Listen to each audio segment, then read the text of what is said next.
Welcome, and thank you for joining today for our live Search Engine Land webinar. I'm Wendy Almeida from the Content Studio at Third Door Media. Today we'll be talking about how to leverage the power of local search in your 2021 marketing strategy. And today I'm very pleased to welcome our expert speakers, Ashley Fletcher and Greg Sterling. But before we get started, let's go over a few helpful viewing tips.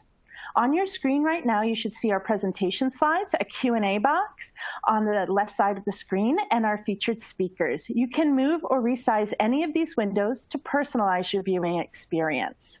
If you run into any issues with this platform, use the Q&A box to communicate with us so we can assist you. You can also submit your questions to our speakers at any time. And if you want to share this webinar with a friend, use the widgets at the bottom of your screen. We're going to be covering a lot of great content today, so don't worry if you miss anything. This broadcast will be made available on demand later this afternoon. You'll receive an email when it's ready for replay. Now, with that business taken care of, let me take a little more time to make a formal introduction of each of our speakers today. As VP of Marketing, Ashley Fletcher is responsible for continually expanding the global audience and market for Athena's search intelligence solutions. He joined Athena from Criteo, where he led the product marketing team launching its predictive search product. He also headed up marketing for finance and insurance comparison products across global markets at Google. In his 5 years at Google, Ashley also worked for the broader search ad team, including Google Shopping and Google Express products. Greg Sterling is an industry analyst and editor at Search Engine Land. He studies and writes about a wide range of digital marketing topics, including the relationship between digital media and local commerce. Previously, Greg was VP of Strategy for trade group LSA and held various roles at Opus Research, the Kelsey Group, All Business, and Tech TV. So with that, Greg, I'm happy to turn things over to you now. Okay, great. Thank you very much, Wendy. I'm excited to be here, and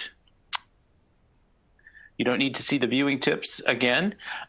Before Ash gets into his slides, we're going to have a little discussion about some of the trends and things that are going on in the marketplace. And before we get into that, I just want to give a kind of quick synopsis or overview of what's happened this year, which is challenging to encapsulate in about 30 seconds or a minute. Obviously, one of the enormous stories this year has been the growth of e-commerce. It's exploded, triple-digit growth, people buying all kinds of things that they've never bought online before, new shoppers coming online for the first time. And this marks a probably permanent change in consumer behavior. But we've also seen the rise of omnichannel, which is a topic that retailers and others have been talking about for a decade or more, but now we're really seeing it. We're seeing more integration between digital and traditional retail. We're also seeing real-time inventory finally come online, and Google has done a lot to expose real-time inventory, curbside pickup, product inventory ads, which is a really interesting development, and that will be quite significant going forward as more people do online research before shopping locally if this infernal coronavirus ever subsides. Along those lines, click and collect, or buy online, pick up in store, BOPUS as it's awkwardly called in the US, has seen tremendous growth, triple-digit growth, just like e-commerce. And it's an interesting sort of third category, not truly e-commerce because the store is a central part of the experience, nor is it traditional retail. And that will be one of the ongoing stories in the next year and going forward. Kind of on the local business side, small business in particular, we've seen as business closures have happened and then reopenings, and then now we're in the second wave, things are closing again. We've seen a great deal of uncertainty about digital information and the trustworthiness of digital information. Yelp and Google have started to time and date stamp their updates on their profiles, so people have a greater sense of confidence that the information is accurate. And then also these platforms have made a great effort both to enable e-commerce and to help local businesses local businesses survive in the real world with their traditional stores and brick and mortar locations. And we won't go into the particulars there, but there's a lot of effort that has gone on in the big platforms. Finally, sort of against the backdrop of the rise in e-commerce, what we've seen is a kind of paradoxical development, which is consumers being much more sensitive and sensitized to their own communities and supporting businesses in their own communities. There's been a lot of survey data that show people want to shop locally. They want to shop in independent businesses, and they intend to continue doing that after the pandemic is over. So even as more people are shopping online, there's this awareness of the threat to local businesses and the threat to the character and integrity of local communities. And so I want to bring in Ash and ask you just a kind of a personal question. What for you over the course of this last year, and we didn't talk about work from home. That's a huge topic. Yep. Obviously, we're both at home. What has been the biggest kind of change for you, or most interesting development for you in your personal life in the wake of coronavirus? Oh, big question. Firstly, it's great to be here. Thanks for the intro, Greg. I was just worried about the time. Like, local is such a big topic to talk about, so we hope to get a lot over in this call. But from me, from a personal point of view, I think the viewers can probably see that Greg and I have dodged the hairdressers this year. So, we're Not I, in really? fact. I got my first, what are you saying about my hair, Ash? I mean, I got my first, no, I'm kidding. I got my first haircut in 9 months last week. I didn't get it all cut off. I didn't get it cut completely short, but it was an adventure.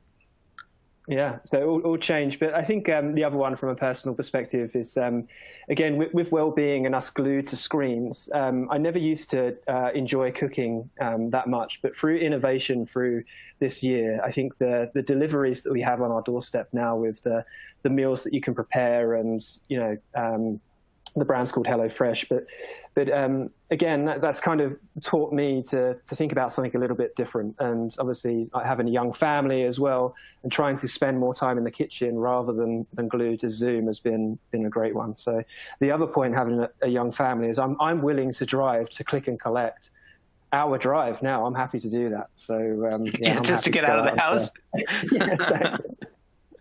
Yeah, the delivery phenomenon is a big one. I didn't talk about that at the top, but that's a big deal as well. It's been an enormous boon for these delivery services, and Peloton, in fact, I think their whole business owes itself now to the coronavirus. But as you look out now across your customer base, and you guys have a lot of brand customers. What do you think is the biggest change that they've seen, or what are you observing about how they're responding to the coronavirus and the marketing environment that's created?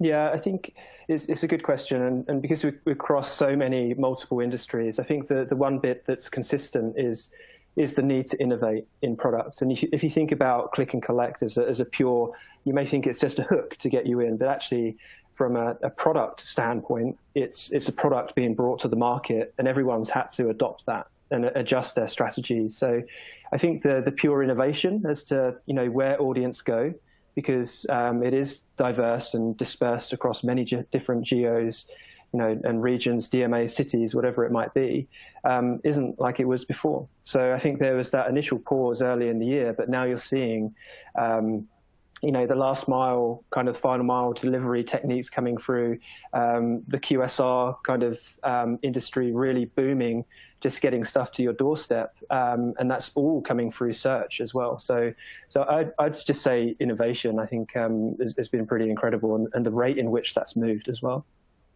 Yeah, and search is more important than ever. I mean, I was saying that the information online may be less trustworthy in some sense because people don't really know if it completely corresponds to the real world. But consumers have been relying on search in particular in a way that is even heavier than in the past. Let's zero in on click and collect for a second. So I was talking to somebody from a major international retailer based in the U.S. and they were saying that about 40% of their online orders were being picked up at the store, and that number is pretty consistent with Target and Best Buy, their public numbers. What do you? I mean, that's a pretty significant development. What are you seeing in your customer base? Do you have any insight into the adoption there or the usage there? Yeah, absolutely. So I think the bit that once you innovate and introduce this new product to the market, there's obviously market leaders that get first mover advantage, and then there's other brands that are bringing that in. So the barometer for us in search is obviously looking at the messaging that's going out at a wide base on Google search. So we bring all of that information back.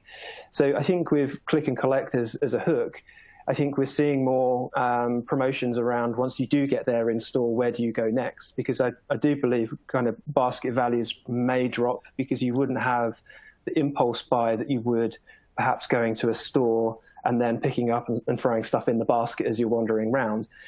People are far more considered with that, and it's, one journey and I'll do a couple of errands on that.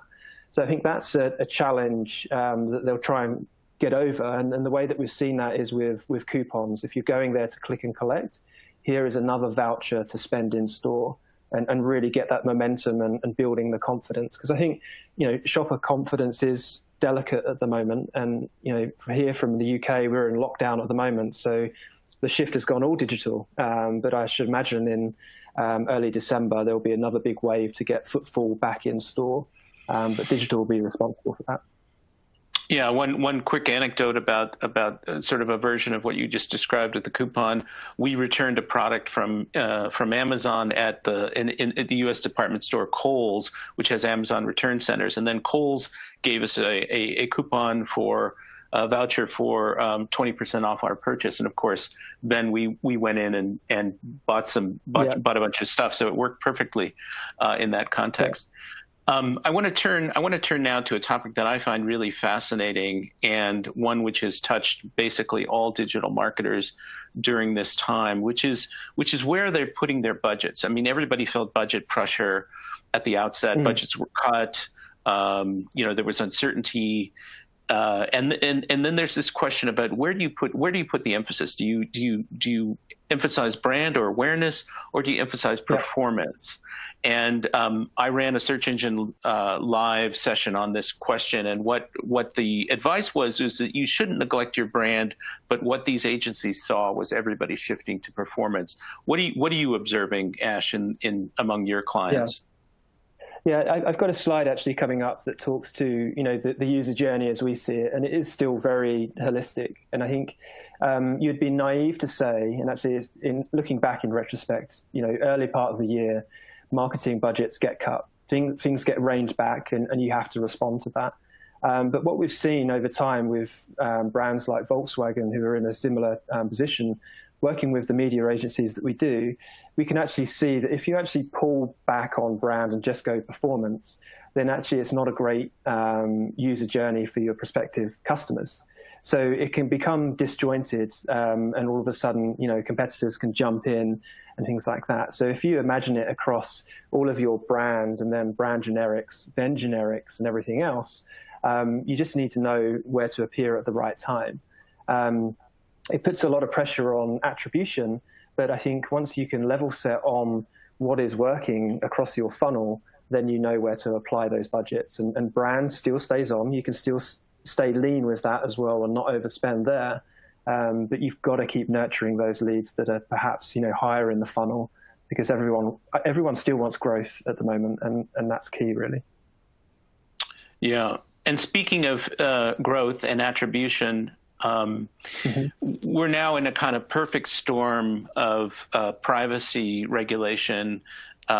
In Europe, where you are, there's GDPR, of course, and in the United States, in California, they just passed the CPRA, which is a successor to CCPA, the landmark privacy law that passed a couple of years ago and was just implemented this year. CPRA doesn't take effect until 2023, but it's going to have an impact Then there's also the cookie deprecation that's coming in 2022 in Chrome and elsewhere. It's already happening. And then IDFA, Apple's IDFA deprecation that was supposed to take place this year and is now going to presumably happen next year. So there's a range of things around consent, around the elimination of cookies or the minimization of the role of cookies and privacy generally. This is a kind of an hour-long discussion in itself. But what is your point of view on attribution in a world or targeting an attribution in a world where cookies don't readily exist or are much harder to come by? Yeah, absolutely. So you've got to feel for all of the digital marketers that's out there, because if Google throws a curveball on not giving you transparency with an update or something else, but this is a macro factor that's impacting everyone. So again, we have to adjust and find a way forward. For me, it's created two streams. So the first stream, I think it doubles down on what you do with the users now. So their logged in user experience, being super transparent, and building that affinity with the brand. Because previously you may have gone very broad with your targeting and say, right, that's it, it's all about growth. But the growing teams within SaaS organizations like ours is, of course, customer marketing. And that's because you need to focus on what you have and make sure when they come to your brand that they have the best experience possible, that they are logged in and we know what we can do and market to them effectively, but to the right things at the right time. So there's more sensitivity around there. I think us as general users of the internet every second, we're more open now, I feel, because there's more signposts as to what our data is being used for. So we're kind of over that curve. The second stream is actually harder for marketers, because when things start to get ring-fenced, it's actually harder to try and find tools to help you grow. So with Adthena, our basis is on first-party data. It's open. It's publicly, open data on Google search. So if you can get signals there to still grow with all of these restrictions coming in on data, those are the things that are resonating with investors and boards and things like that, because they're a far safer bet. Because it has put a lot of scrutiny on vendors that are doing, the dark arts with cookies and things like that. Well, ironically, search is kind of an area of the internet which is really privacy safe because it's all about intent. Yeah. So I want to move to a poll now. We've got a poll for the audience just to sort of get a sense of where you guys are, and then Ash is going to go through his presentation. We'll take questions at the end. We'll give you about 30 seconds to answer this. I'm not going to play the Jeopardy music in honor of Alex Trebek now, but anyway. As local targeting, here we go. As local targeting becomes a greater focus to drive digital marketing ROI, what is the biggest challenge that you as marketers face? Is it knowing where to apply your budget by location, understanding buyer behavior, how to action insights from that's a statement I'm not fully understanding, but I'll just read it verbatim. How to action insights, signals from so many. I guess that's how to interpret all the signals. Knowing who your primary competitors are, or ensuring your brand messaging resonates with your audience. So why don't you take a couple of seconds and indicate what's your biggest challenge as a marketer?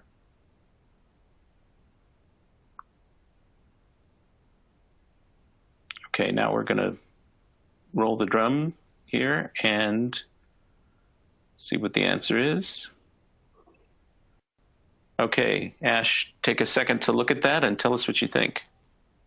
Okay, let me just try and catch up with you here. I'm just going to click through these. Yeah. Okay, I got you. Oh, interesting. Okay. So it looks like customer journey. Yeah. And where to put the budget. The buyer behavior is an interesting one, because we still do see when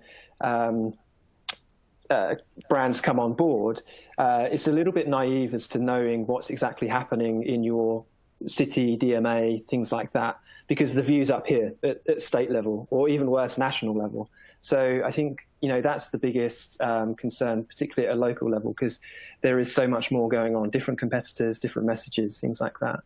And then the action, the insights, that's interesting, but I think that's also omni-channel in a nutshell as well. So, how do you get across this to action it in the best way? So, yeah, very interesting. Awesome. Okay, so on to your slides now.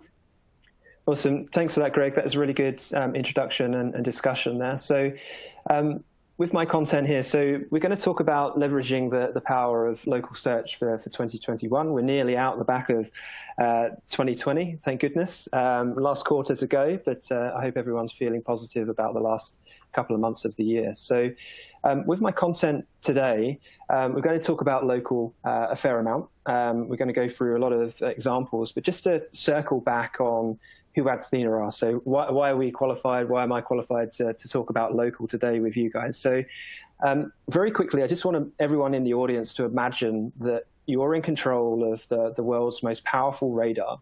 And that radar captures every activity on page 1 of Google at a local level. Okay. So what we do here at Athena is really kind of set that radar pointing at what's important to you. So there's obviously, we're doing this through AI and understanding the relevancy of all of your terms.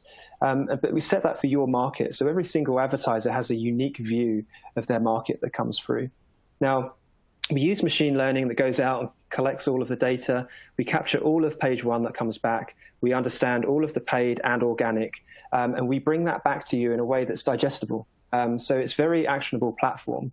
And why that's important is because these shifts are happening, at a very rapid rate. So this is rebuilt daily, and we have alerts that come through called Smart Monitor that's driven by AI that can let you know when there are threats or opportunities at a local level across each of your search groups.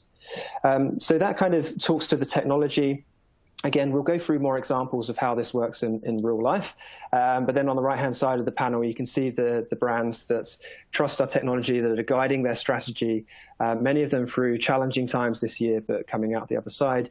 And of course, our agency partners as well. So, we have a lot of success through this channel, and you'll see examples of that as well that I'll talk to.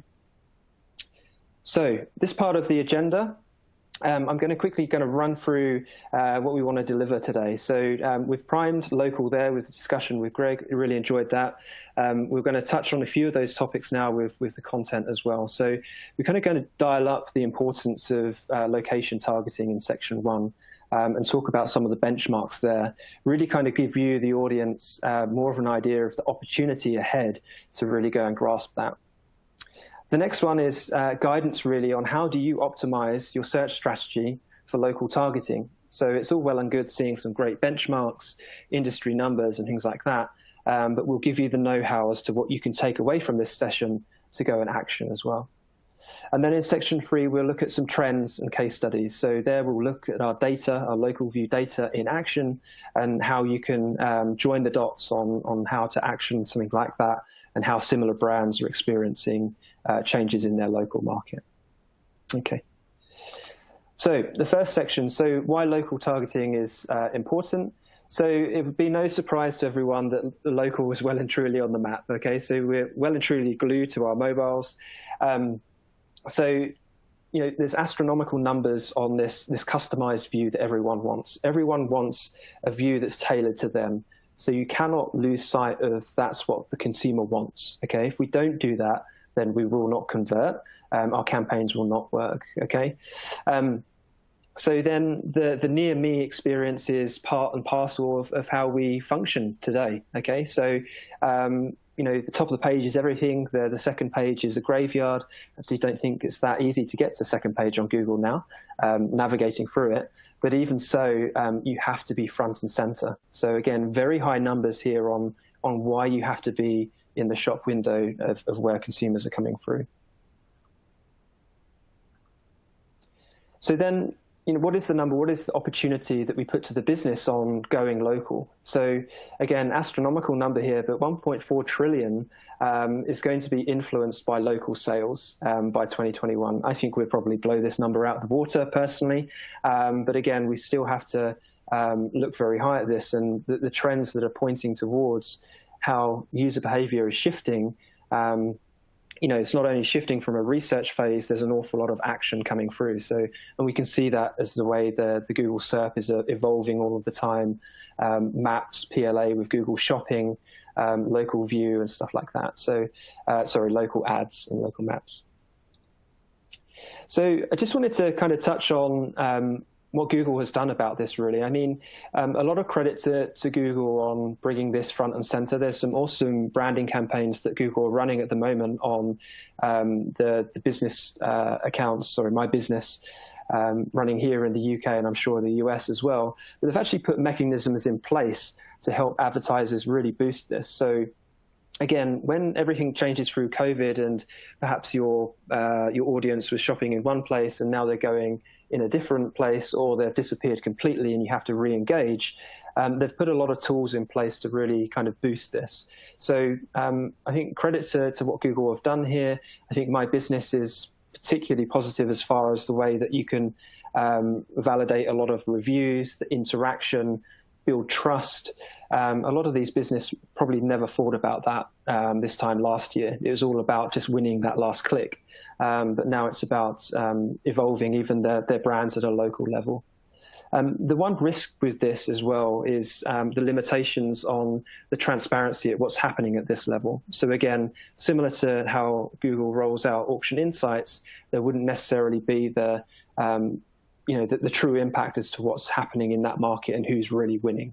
So again, that part of the auction is still particularly blind.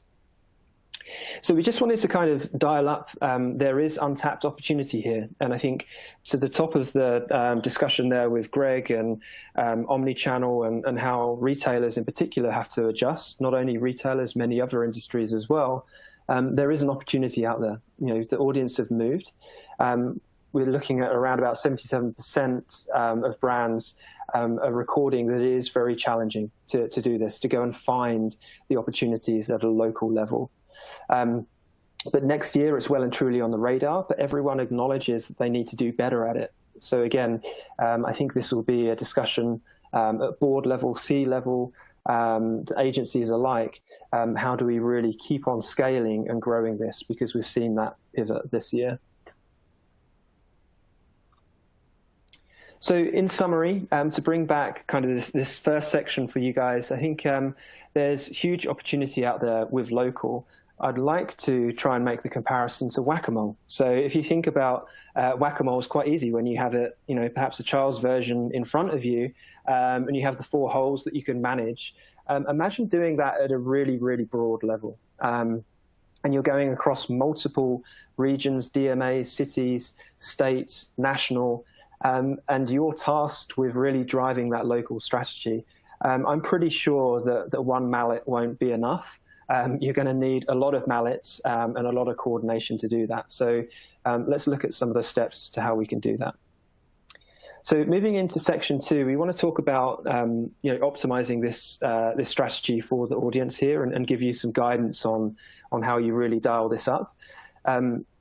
We'd like to think that there is help out there and how you put your best foot forward in doing this. I think in light of this, trying to think about how search not only functions in a silo in the organization, but actually how you bring that out and go to the broader businesses.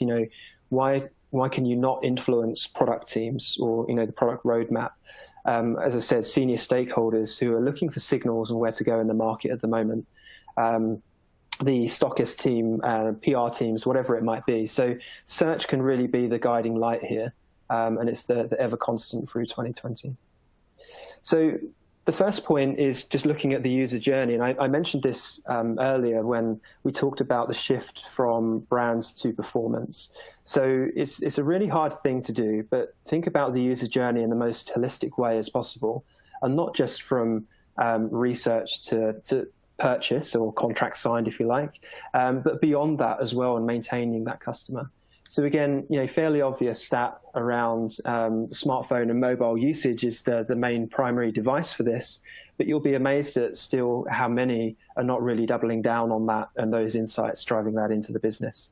So there's 5 real key pillars here. So you've got to be there, okay? You've got to be where your audience are searching.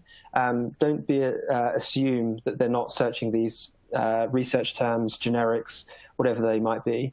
You've then got to be relevant. So think about, what it is you're putting in front of them, okay? Are you appearing at the right time? And are you there each and every time as well? So again, retargeting plays a big part here. Be useful. You've got to double down on what it is you're putting in front of the audience. Is it something that's resonating with them at the right time as well? And again, it can be quite easy to be dismissive about ad copy and one size fits all. It's certainly not that. You've got to be very adaptive to change there. Be quick as well. Again, you've got to come in at the right time. Bidding strategies are critical at this point, so don't pull back on those. And if you do have the intent, then you really have to bring that home. And then, of course, be on top. So I think you can obviously adapt your strategy to be position 1, position 2. There's some ambiguity around that. Smart bidding can make it a little bit black box for you, but try and bring that back and get the transparency you need to really bring back those conversions. So the examples that we've just put in here on user journey is exactly this. So, you need to think about the location-specific terms and the variations of those. Set up a taxonomy in your organization that highlights all of this. And then obviously overlay your generics. Everyone knows the generics, and they're still active at a local level, believe it or not. And then obviously your location plus brand. So if you can start working with a taxonomy and mapping the user journey, just start with 1 or 2 of your key search term groups. Then you can really kind of get motoring with this strategy. So that's how we should start thinking about the user journey. If there's one slide that I'd like the audience to take away from this entire session today, it's probably this one. So we'll circle back and share this with everyone as well. But these are your 6 ways to win. Okay, so with local, obviously you need to look at the overall strategy. You can't go into this super cold, not have the data presented at a senior level and that the business cares about, okay? You need to understand your benchmark and where you sit at the moment. Can you allocate market share as well and really understand that? And then obviously at every single location, you'll just have different weather systems and different competitors and different challenges there. So get across that and what kind of events and seasonality impact those as well. So my takeaway, or the key to success for this piece, is C-level reporting. If you can get that nailed with local, you'll be on a good path. The next one is search terms. Again, at a local level, understanding what they are. So brand plays a key part at a local level. Understand the trends on generics as well. And near me searches. We discussed earlier about click and collect, near me, curbside pickup. All of those have to play a part when you look at your search term universe. Okay, so, and then the key takeaway there is you still need to pivot from group to group. You'll be asked by your manager or your agency or your key stakeholder to move from this kind of category over here now, and you'll still have to pivot pretty quickly. That's what we do, but just be prepared to do that once you have your universe set. Then there's ads, of course. At a local level, they are very different. Once you start understanding how your competitors are starting to interact with your target audience as well, you'll then get a good idea of how important the ad copy is. So again, replicate that structure, replicate what competitors are doing, or sorry, what competitors you have in that region, and obviously combat that. And then again, adjust your calls to action. So again, the main takeaway there is just leave no ad unturned, okay? Partners. The next one, this is really key because I think everyone either has affiliates, whether you're an automotive and you have dealerships, whether you have resellers in retail, whatever it might be, partners are really key to this strategy, but they can cause a lot of damage. They can inflate CPCs. They can steal brand clicks if you're not watching. and they can do an awful lot of things that disrupt the user journey. So the key to success here is your communication in this. And again, it takes search out of a silo. It actually becomes a business communication strategy where you're talking about partners, you're managing the efficiencies there across the business, and it becomes a conversation not about Google Ads. It becomes a much wider conversation there, driven from local. The next one, as we've mentioned a few times on the call as well, is omni-channel. So again, with this, you have paid, you have organic, you have social, you have retargeting, display. I think start off first with paid and organic. How can you get efficiencies from those two channels to feed the rest of the business as well? So again, getting those to be more efficient. Again, understanding which DMAs and locations are really key to you to fix your omni-channel strategy. You may have TV branding running somewhere, and you may not have awareness or search awareness. That would be terrible because your competition will swoop in. But again, the key here is your wider business communication with this data and how this goes out. And then lastly, competitors. So please don't be kind of naive to think that competitors don't exist below national, state, and a city level. There are people, and we've got lots of examples of this, that are niche players that focus on niche products that still steal market share from big brands, okay?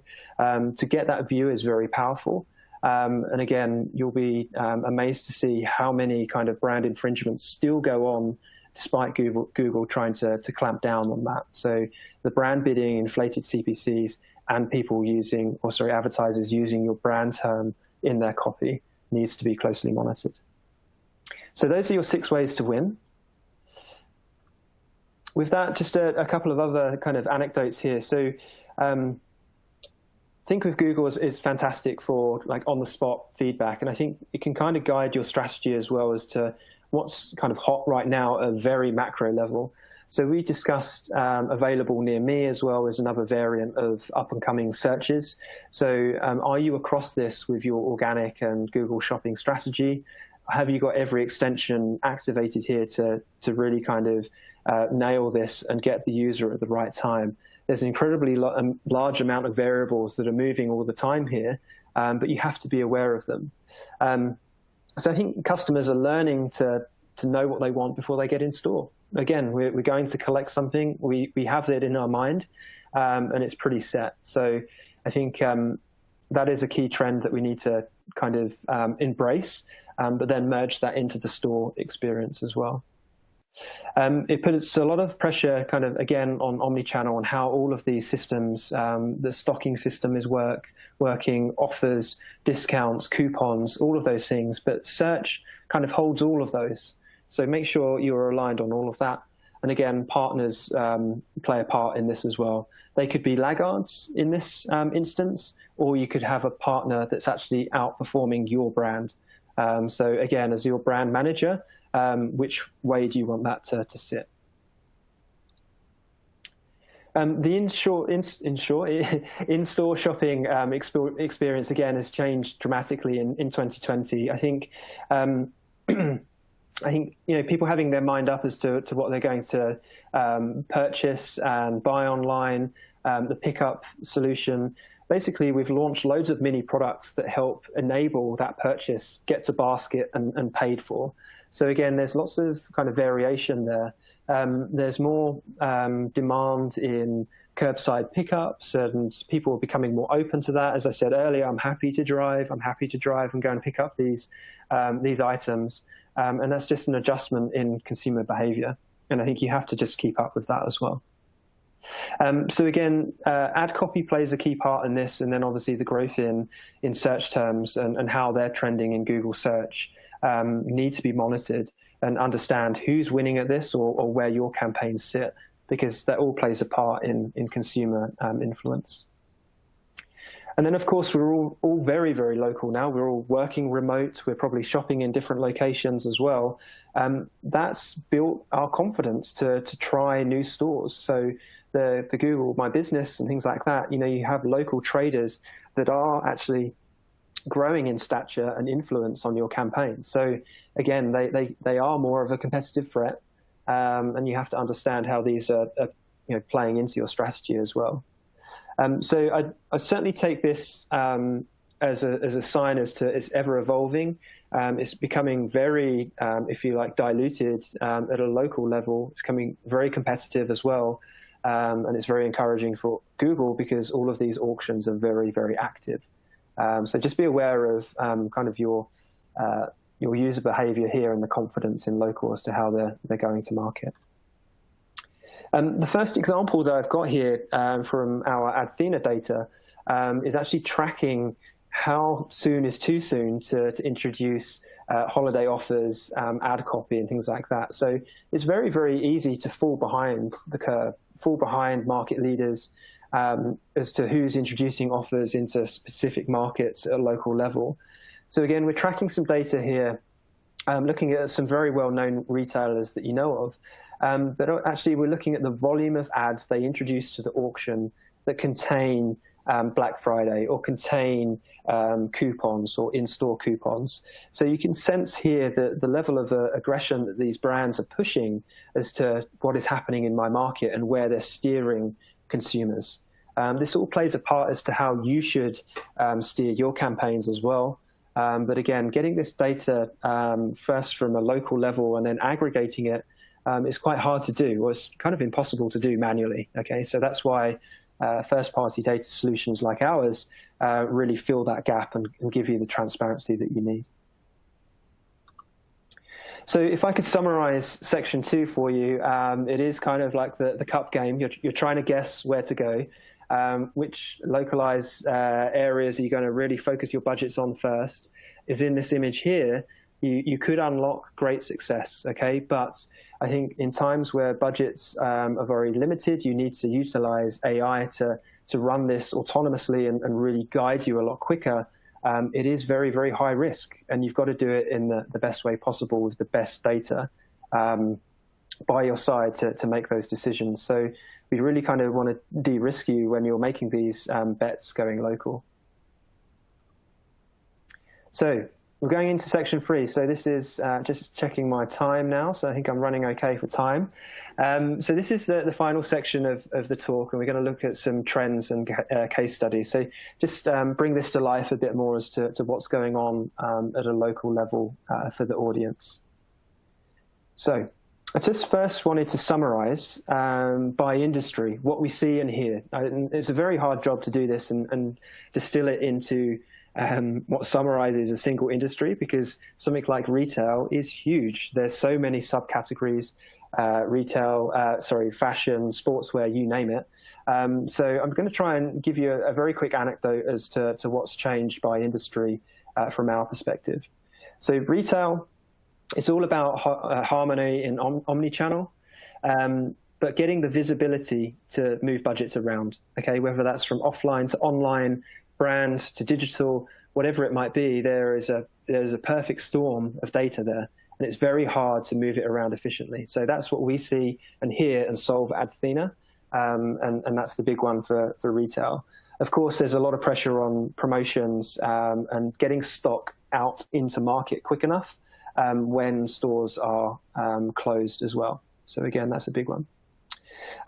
Automotive, I would say it's the resurgence in demand. It has restarted, but it's a huge battle for electric at the moment. So everyone worldwide, globally, is really pushing into that market. New products are being brought to market at a rapid rate, but still, from a dealership and partner management perspective, it's still very crowded.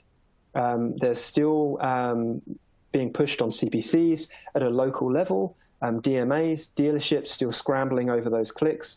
So again, that we're still solving that and giving you that view to really manage those partners and dealerships, so everyone can get a slice of the pie and not overinflate CPCs as well. From a finance perspective, finance, insurance, whatever way you look at it, there has been a lull in products this year, or a pivot. You know, if we go from mortgages to life insurance to bad credit products, there's been a tidal wave of movement there, and consumer confidence, again, has been really kind of impacted by that. So again, we've seen first movers really dominate from a finance perspective, but they've differentiated their offer. Okay, it's really key because they're getting movement there because they do have a very solid product offering. And then when things are quiet, so when mortgages and when the banks are not releasing funds to the mortgage brokers, the banks alike and things like that, and rates are being frozen, the finance specialists that we see just have to nurture those leads. They have to nurture them through. There is still demand, but again, the point of sale or the sales cycle may increase there. And then lastly, the last two I've got, media agencies. Again, we work with a lot of boutique search agencies, the large media agencies all around the world. It is growing more with less on an account base. So again, they're looking for macro analysis, but get that very quickly to make those actions. So it's all about velocity and making changes on their account, growing the revenue still in times when it's quite challenging. And growing that really. And then the last one, e-gaming, I think has been a very, very big push. This year we've had states open up this year with bidding on Google. That is starting to get very, very busy. And obviously you have a land and expand from EMEA markets coming to the US as well with the gaming market really kind of hotting up online. And just to close out, I think the other observation I'm seeing here, or we have seen with our advocates at Athena, is its C-level kind of acknowledgement of this is the data that's giving us the signals on where to go next. Okay, so it is CMOs and CEOs that are using this kind of data as the barometer as where we go in the market next. So, moving swiftly on, I just wanted to give an example on Lone Rangers. So Lone Rangers sits within the Athena application. We can also pull this out on API as well. But what we've done for a leading US outdoor sports retailer is really kind of open their eyes as to what the opportunities are there from shifting from brand to generics. So we've managed to successfully relocate over 270K from brand spend that we had into key generics and key categories. And what I mean by key categories is the kind of search categories, if you like, hunting equipment, things like that, outdoor retail and barbecues and those types of things. Those are the search categories that we look at and have developed. And it's kind of really given the team and our amazing partners at Spark Agency as well, really the tools to go and action in market at a local level as to what is going on here. We've uncovered all of this opportunity and we've made it easier to move budget from A to B and get that action very, very quickly. So that's Lone Rangers and also obviously at a local level, so very, very impactful. The next one we have is Hawaiian Airlines. So the case study that we have here is they had no visibility on what is happening at a state-by-state level. Okay, so we didn't know routes particularly well, the competitor set there, and that intel was not being driven into the business. They were not using that intel to make strategic decisions. And of course, they couldn't allocate budgets effectively, not only media budgets, but search budgets and display as well. So again, they're able to enlighten the senior management there, again, working with our agency partners, Media Hub on this, to drive in state-level insights that they could really gain market share. So they had 8 custom routes that were key to them to really grow their click share in these markets. And again, once they had that visibility, they were able to bring down rising CPCs and grow impressions there as well. And again, that all boosts confidence and, of course, boosts ROI as well. And that's a standard benchmarking report now that everyone trusts, that everyone works to. The next one is Chipotle. So again, my example there on QSR, so quick service restaurants, is growing. It's huge. Again, this case study we worked with Media Hub on. So there was 3 main products here that they were taking to market. So you had the in-store pickup, delivery, and the catering service as well. And again, there's no blanket understanding of what was happening at a local level. And there's no effective way of managing partners. And there's some pretty big partners in here that are effective at getting their stake or their slice of the users as well. So again, the solution here was really giving them the insights, and I'll show you the auction insights that they were relying on in this instance because it was very, very poor. And again, it assisted them in developing their strategy. Why delivery was so important when all of the stores closed. They had to pivot really hard and obviously adapt all of their messaging as well. So again, in this instance, we were able to increase click share and kind of utilize better CPCs and unit economics across all of their regions. And again, huge time savings here once they had this data, and decisions are made very, very quickly. So the example that we've got here with Chipotle, you can see at the top, again, this is courtesy working with our partners at Media Hub. They were reliant on auction insights, which is incredibly, incredibly bland. It would not give you the data that you needed to really understand what is happening at a local level. And the screenshot that you can see here, obviously we've segmented the click share by advertiser as well at that level. But the screenshot here with the lines of code and the blue marks on it, these are in fact alerts that they receive from Smart Monitor, our function, to show when new entrants are coming in or where click share is being eaten or someone has left the market. So all of these are being actioned immediately, and it means that all hands are on the pump as to managing this campaign at a very, very kind of national, state, city level as well. So again, key takeaway here is if you're relying on auction insights now, please do not. The next one is getting into hourly terms at a local level, believe it or not, is again very different. So getting your teams, your search teams, your digital teams across this, your branding teams if you're running TV ads, radios, whatever it might be, to understand when this comes in. This should feed the rest of your broader marketing team as well. So again, really getting into this optimizes the performance of your campaign. So again, this is from our platform. And we bring back this data, and you can get this on an hourly basis as well. And then finding is then. So we talked about the partner management. It's really, really tricky. Again, once you benchmark that, it's far easier to make strategic decisions, okay? And then you can grow your market share. You can manage partners. You can offer them more incentives and really move forward there. The next example that I've got, and just shifting gears now onto auto insurance, if you can imagine that you have the best dashboard that you could have with the best data sitting behind it. So again, this is kind of a bit of a control panel, if you like, because the radar is in full flight. You've got all of the information being brought back, but now you can see where you sit against your competitive set. How is your brand click share going?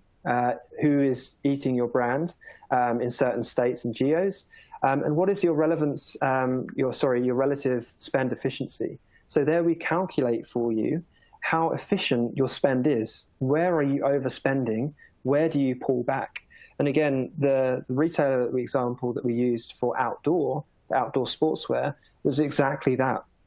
And again, it's about having that visibility first, and then the power to really control and move budgets accordingly. But this plays into the part of brand budgets as well. If you have TV spots and you're not dominating that market or brand on generics, like auto insurance, then again, it would be wasted budget there. And the next one is, again, partner monitoring. So we're looking here at I believe it was auto insurance, Subaru. So we're looking at automotive, the brands there. Again, it's really key to understand their footprint in the market, where they sit with their dealership, and the click share threats there as well. So again, just to reiterate that CPCs can raise or spike exponentially in the case of 48 hours, and you don't want to leave that running for 2 weeks. So again, having that view is really critical. The next, I think this is the final insight that I've got for you today. So this is life insurance. So again, everyone wants as much data as possible to make the best informed decisions. When you start trending and looking at that on a daily cadence and bringing that into your business's workflows, it's incredibly powerful, okay? And this example here is, it could be quite dismissive because you would never believe that this leader here with market share would be a leader at that particular level. Okay, so you really want to kind of,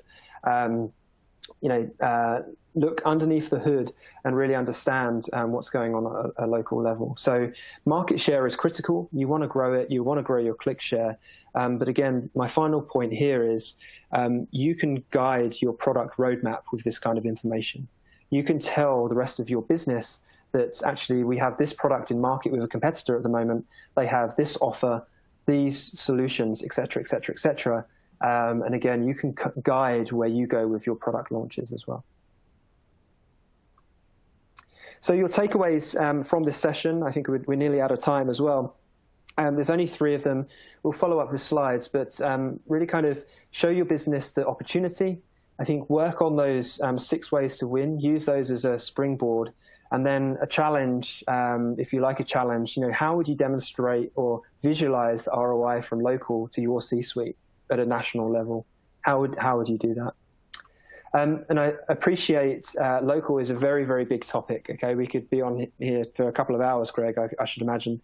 But let's continue the conversation.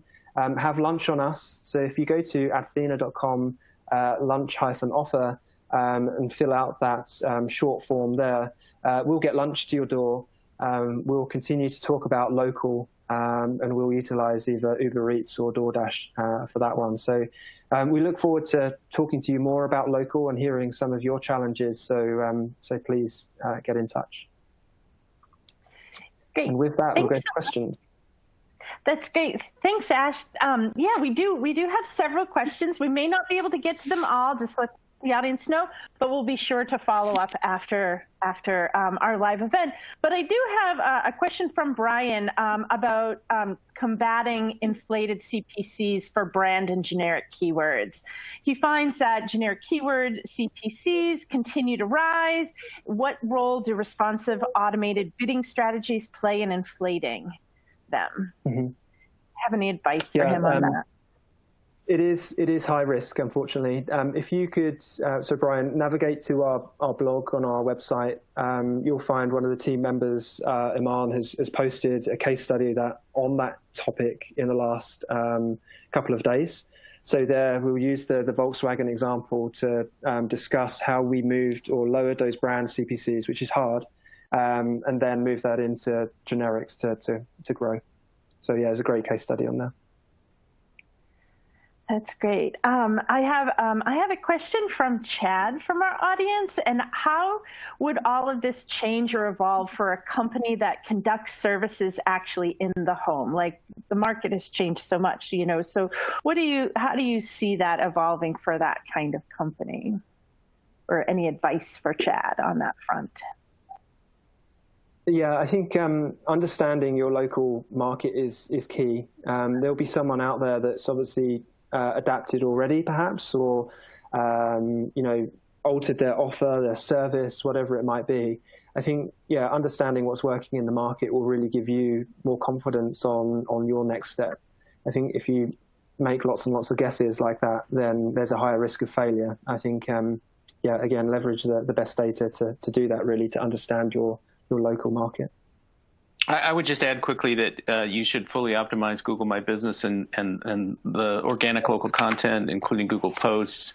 Use YouTube and illustrate the safety precautions that you're taking as you move into the home. Give consumers confidence that it's okay for your personnel to come into their home. That's great. I have another question from an audience member about ad copy. I mean, messaging is so key to really reaching audience, as we know. And the person's asking, what are some tools you'd recommend to utilize in order to efficiently manage and update ad copy to make it more relevant to the right audience at the right time? Ash, do you have any suggestions on that front? I'm just a little bit different, but yeah, my head goes to automated scripts where possible. I think at scale, you could probably modularize a lot of themes and things like that. I think responsive ads are very tricky because obviously they bolt on various different components. yeah, I think we have. Yeah, I'd go to scripts again. I think if we could get the individuals' details, we'll follow up with that. Some references. Great. Great. Greg, do you have any suggestions on that front? I don't. Go to another question if you can. Okay. All right. Great. So we have, the classic question about cookies. So are the moves on cookies going to really eliminate completely website analytics and software like marketing automation? It's sort of like that big, elephant in the room that everyone wants to talk about. Ash, what's your thoughts about, just generally that question about cookies? Yeah, I'll veer towards first party. So how about Greg goes first? Okay. Well, I mean, the really short answer in our 9 seconds, 8 seconds remaining, 7 seconds is no, it's not going to eliminate those things, but they have to be substantially modified, probably. Go ahead, Ash. Yeah, I think so. It's one of those things where we have to adjust and work with what we've got. But yeah, I think, to our points, there's two streams that I mentioned about doubling down on user experience and then finding solutions where you can grow in a compliant way, I think is key. Yeah. I think there's some other questions we don't have time for today, but we will certainly be sharing those with Ash to get back to folks later. I want to really thank Ash and Greg for a really informative presentation. Lots of really good content. We could go on for hours here, I know, but really appreciate you being here today and sharing your insights and knowledge with our audience. And I want to thank our audience for attending our event today. We're so glad you're here. Some really great questions. We'll be sure to follow up. So I hope everyone has a great rest of their day. Thank you for attending. Bye-bye. Bye.